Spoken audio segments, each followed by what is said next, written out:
Palusot ng COMELEC si Garcia sa kaso na dapat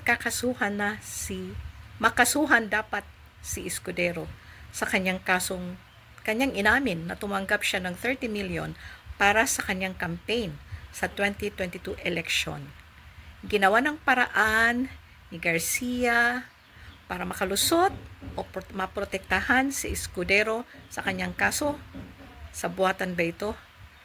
Sa isang paraan na hindi kuno alam o kilala o alam ni Cheese na ang kanyang best friend pa naman ay hindi raw niya alam na meron palang construction firm or konektado sa isang construction firm dahil bawal po ito na ang isang kontraktor ay magpondo para sa kampanya ng isang politiko. Dahil pag nanalo siya, ay sasamantalahin niya o hihingi siya ng pabor o bayad, no? Na mabigyan siya ng mas maraming proyekto. Kaya ito ay pinalusot ni Garcia para protektahan si Cheese Escudero.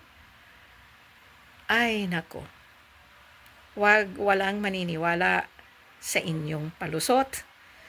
Parang ginagago nyo ng mga Pilipino. Best friend, tapos hindi mo alam na itong best friend mo ay meron palang construction firm. Malaking kagaguhan. Kaya please lang, COMELEC, Garcia, Escudero, huwag nyong gaguhin ang mga Pilipino. Yan lang.